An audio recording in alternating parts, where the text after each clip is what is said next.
All right, in this video, I'm gonna show you how I like to start a oil painting portrait using charcoal.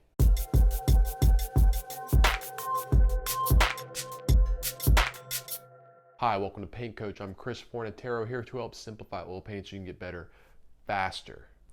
All right, so I'm working on this black and white portrait of Anthony Bourdain, part of a series commission, and I just really wanted to make a video showing you how I started this portrait. Now, the fact that it's black and white really doesn't mean anything. You can use this process for color as well.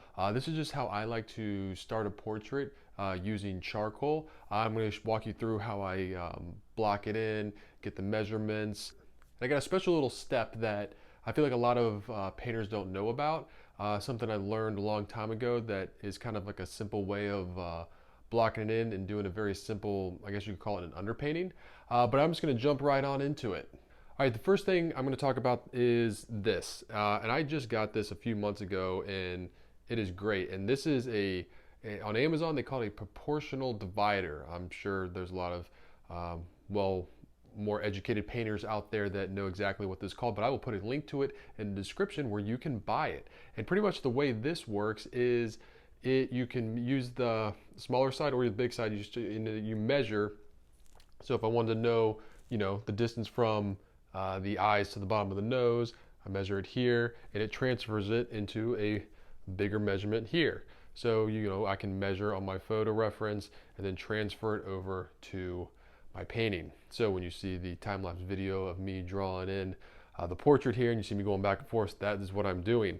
And it's great because this little piece here, you can pop it out and you can change it so the range in which it enlarges your drawing from the picture to the drawing can actually change, so you can adjust it, which is really great. I've been liking this a lot. I'm trying not to use it as a crutch. I'm still trying to just free draw and keep my drawing skills sharp. So if you get one of these, don't rely on it all the time. But it's a nice little way to check yourself if you don't even want to use it. If you just want to try and draw it freehand, which is really good. I always recommend doing that because it builds your drawing skills. And you don't want to always have to have this with you if you want to draw something. You don't want to rely on like a tool to draw. But if you are painting or drawing and it's not looking right, you think your measurements might be off, use one of these. It's a really good way to get your measurements and your proportions right. All right, so this first step is just going to be getting the basic measurements of where stuff is going to be on the painting.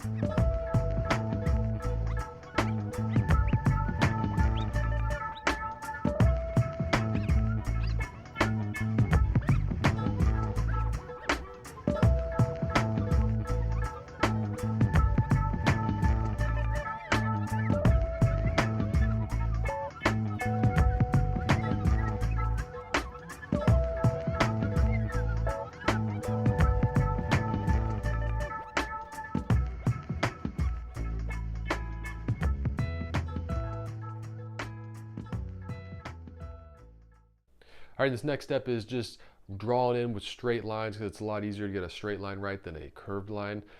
So you're going to see me doing that, just blocking in the basic giant shapes of the portrait and not getting too detailed.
All right, now this is my special little step that I feel a lot of people don't know about.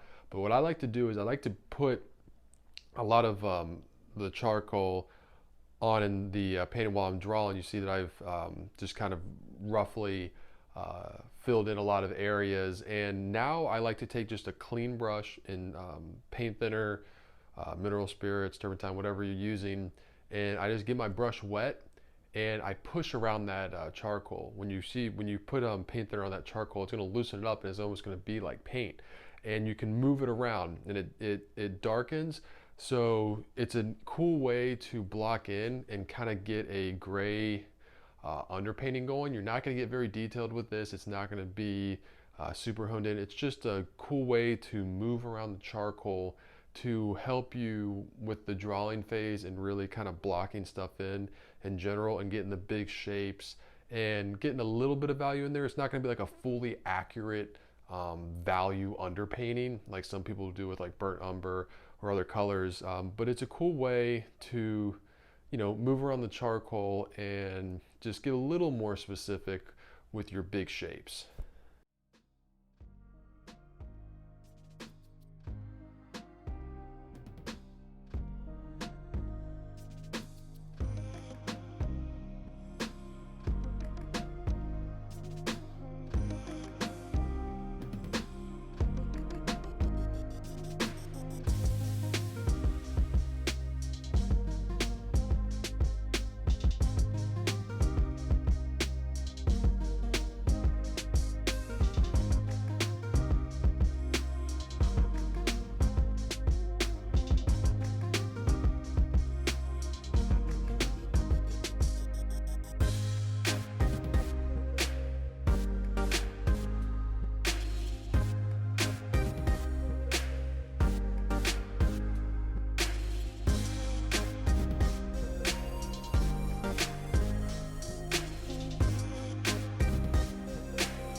All right, so from here, it's just gonna be the regular painting process, working thin to thick, dark to light. I hope you found this video helpful. I hope you learned something. Maybe if you didn't know about how to start a painting with charcoal, if you didn't even know you could use charcoal, that you could move charcoal around with paint thinner.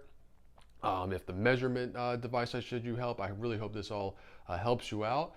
If you still have questions, please leave those questions in the comment section below. If there's other topics on oil painting that are, you know, giving you a lot of trouble, let me know. I will try and help out the best I can in later videos.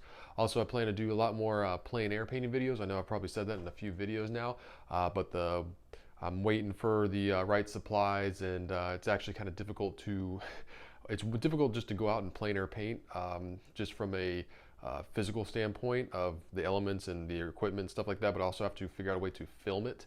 So I'm just getting all that together, and hopefully my next video will be me out in Los Angeles actually painting a landscape, because I feel like a lot of people are intimidated by that, and I want to get rid of that intimidation. Even though it can be difficult, it's so much fun, and it just takes some time and some tips and stuff, so hopefully I'll be able to help you out with that. If you like this video, please hit the like button, subscribe to the channel. You can also follow me on Instagram at Forza43. I am Chris Fornatero, here telling you to go get painting.